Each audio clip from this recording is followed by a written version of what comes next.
어제도 확진자가 2,000명대인데요. 코로나 상황 전문가와 짚어보겠습니다. 김경우 서울백병원 가정의학과 교수 나와 계십니다. 어서 오세요. 네, 안녕하세요. 확진자도 줄질 않고 그러다 보니까 위중증 환자 수도 줄지 않고 있는 상황인데요. 지금 위중증 환자 수 수위가 좀 위험한 상황인가요? 네, 그렇습니다. 지금 확진자가 주로 수도권, 그중에서 서울 중심으로 많이 나오고 있는데 그만큼 서울의 중환자 병상, 중증 병상 가동률이 76%를 넘는 것으로 보고되고 있고 수도권도 이제 75%를 초과하는 것으로 보고되고 있어서 서울에 좀 부족하면 이제 경기나 인천으로 옮길 수 있지만 이것이 전국으로 또 중환자를 이송하기는 어렵기 때문에 예. 가급적이면 수도권에서 해결을 해야 되는데 우리가 좀 뭐 100%면 완전히 차는 거지만 일단 70%, 80%만 돼도 원활한 병상 운영이 어려운 수준이라고 봐야 되기 서울이 때문에 지금 보니까 76.2%네요. 이 정도면은 좀 불안한 상황인가요? 네, 그렇습니다. 지금 거의 그래도 뭐 20% 빈 게 아니냐 이렇게 보실 수 있겠지만 환자를 또 비우고 또 환자가 들어오고 하는데 또 절차가 있기 때문에 그리고 문제는 이제 확진자가 늘어난 다음에 중환자가 늘어나는 것에 이제 시차가 걸리기 때문에 우리가 10월 말 11월 초에 증가했던 확진자 수가 지금부터 증가하고 있고 또 그것이 지금까지도 확진자가 증가하고 있기 때문에 특히 고령의 어르신들이 많이 증가하고 있기 때문에 환자 숫자 자체는 앞으로 더 늘어날 가능성이 많다고 봐야 될 것 같습니다. 그러니까 일상 회복 시작되고 계속 늘었잖아요, 확진자가. 네. 그것으로 인한 중증 환자 증가는 이달 말쯤 나오는 건가요? 그렇게 봐야 된다. 지금 예. 발생하신 고령의 어르신의 감염자는 이달 말쯤에 아마 중환자로 진행될 가능성이 많기 때문에 지금 확진자 수, 그중에서도 고령자, 그중에서도 백신 접종을 안 맞으신 분들이 계시다면 중환자 환자 수는 더 빠르게 증가할 가능성이 높겠습니다. 이게 문제가 이제 뭐 코로나 환자뿐만 아니라 다른 병으로 아파서 병원에 가도 중환자실을 들어갈 수가 없는 상황이 되면 큰일인데 그래서 정부가 이제 비상계획 발표한다고 하잖아요. 어떤 내용이 꼭 들어가야 되는 건가요? 네, 일단 그 신규 확진자 수나 교통 이동량 같은 것은 이제 우리 중환자 환자 발생을 예측하는데 조금 좀 떨어질 수가 있기 때문에 일단 고령층 어르신들의 감염 확진자 수 자체를 조금 따로 좀 추계를 봐야 될 것 같고요. 그리고 고령층 어르신들의 백신 접종률, 특히 이제 신규로 추가로 접종되는 분들도 좀 계속 봐야 될 것 같고 또 이제 돌파 감염의 위험성에 대해서 고령의 어르신들의 추가 접종, 3차 부스터샷 접종률 같은 지표도 좀 같이 봐야 될 것 같고요.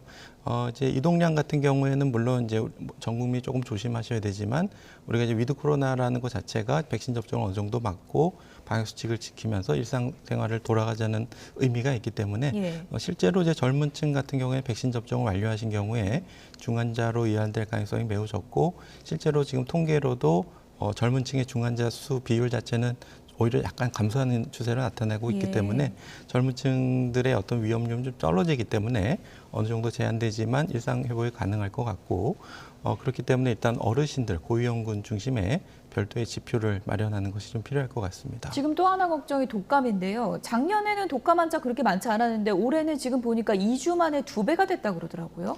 네, 우리가 독감 환자를 모니터링하는 것은 일단 외래 환자에서 이제 독감 의심 환자분, 그러니까 발열 38도 이상의 열이 나고 또 기침이나 인후통과 같은 호흡기 증상을 가진 환자가 어느 정도 많이 오느냐를 예. 가지고 이제 독감 의심 환자 비율을 보게 되고 그것이 어느 정도 수준을 넘게 되면 독감 주의보를 발령하게 되는데 지금 이제 호흡기 발열 환자가 좀 약간씩 증가하고 있고 또 한 가지 방법은 실제로 호흡기 환자분의 검체를 여러 가지 바이러스에 대한 PCR 검사를 통해서 원인 바이러스가 어떤 것인지 이렇게 추가로 분석하는 게 있는데 예. 아직까지 그 검사에서는 인플루엔자 바이러스가 검출되고 있지는 않고 물론 이제 적은 표본이긴 합니다만은 한 60% 정도는 이제 파라인플루엔자 바이러스나 예. 다른 호흡기 바이러스가 원인이 되고 있어서 아직까지 독감으로 인한 실제 독감 환자가 증가하는 것 같지는 않지만 일단 독감 의심 환자가 증가한다는 것은 그만큼 다른 호흡기 바이러스라고 하더라도 전파 위험성이 높다라는 것을 봐야 되기 때문에 네. 일단은 독감 예방 접종이 필요하시고 또 우리가 마스크 착용이나 밀집된 환경 같은 데서 좀 피해서 다른 호흡기 바이러스 감염에 노출되는 것을 좀 조심하시는 것이 필요할 것 같습니다. 그러니까 그게 좀 걱정되더라고요. 어르신 같은 경우에는 독감에 이제 잘 걸리실 수 있는데 독감에 걸려서 면역력이 떨어지면 또 코로나 돌파 감염 가능성도 높아질 수 있는 거 아닙니까? 일단은 두 가지를 동시에 걸렸을 때 더 위험하다는 보장은 없지만 말씀하신 것처럼 아무래도 독감에 잘 걸리시는 분 자체가 예. 호흡기 면역력이 약하시다고 봐야 되기 때문에 그만큼 코로나19 감염이 되면은 코로나 감염에도 취약하다고 봐야 될 것 같고요.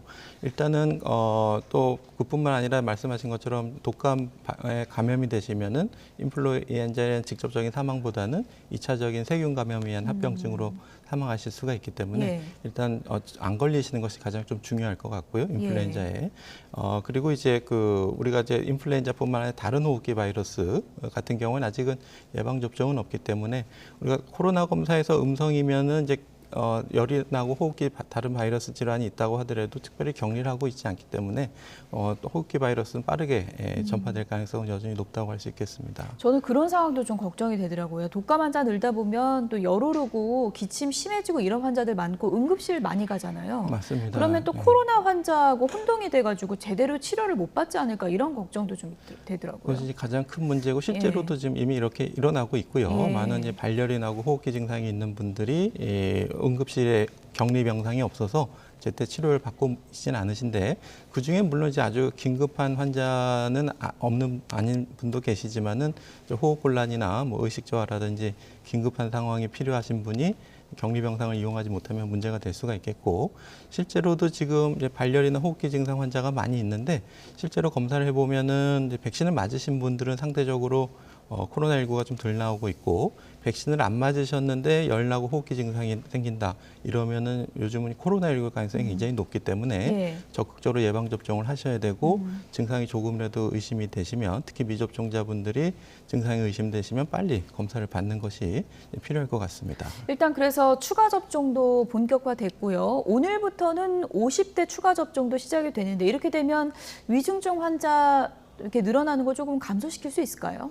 네, 지금 또 위중증 환자는 60대 이상 어르신들 위주로 생기고 있기 때문에 그분들을 우선적으로 접종하는 것이 필요하고 말씀하신 것처럼 50대라고 하더라도 이제 기저질환이 있거나 면역력이 약하시고 또 이런 환자분들을 많이 돌보시거나 이 환자분들을 이송하시고 또 여러 가지 대면 접촉이 많은 또 1차 대응 요원 이런 분들 같은 경우에는 본인이 위중증으로 가진 않는다고 해도 본인이 감염될 가능성이 매우 높겠고 가족이나 주변 분이나 또 본인이 돌보시는 환자라든지 병원 의료기관 시설에 집단 전염으로 이어질 수가 있기 때문에 이분들의 예방 효과를 높이는 추가 접종은 또 매우 필요하다고 할 수 있겠습니다. 이러다 보니까 사회 곳곳에서 방역 패스 적용 시설, 그러니까 백신 맞아야만 갈 수 있는 곳이 하나둘 늘고 있는데 어린이집도 이번에 포함이 됐다고요? 네, 지금 최근 어린이집을 통한 감염이 이제 늘고 있고 또 학부모, 부모님들과 같이 격리되는 경우가 많아지고 있는데요. 어린이집 같은 경우에는 어린이들이 단체로 이제 돌봄을 받는 공간이고 어린이들이 마스크를 착용하긴 하지만 또 같이 식사도 한다든지 또 실내에서 같이 지내는 시간이 많기 때문에 어린이들은 아직 예방접종에 적용 연령이 아니기 때문에 어린이를 돌보시는 선생님이라든지 또 가족이라든지 또 어린이집을 방문하시는 분들 이런 분들은 어떻게 보면 거기가 백신의 사각지대일 수 있겠네요. 그렇습니다. 예, 맞습니다. 그렇기 때문에 어린이들을 주변에 돌보시는 분 적극적으로 접종해 주시는 것이 매우 좀 필요한 시점이 되겠습니다. 예, 끝으로 간략하게요. 지금 이제 확산세가 잦아들지 않고 있는 상황이고 위중증 환자도 계속 늘고 있습니다. 지금 뭐 호주나 이런 데서는 뭐 아예 미접종자는 외출 단속하겠다 이런 얘기까지도 나오고 있는데 이런 부분은 어떻게 보십니까? 우리도 좀 이런 추가 조치들이 나올 가능성이 있을까요?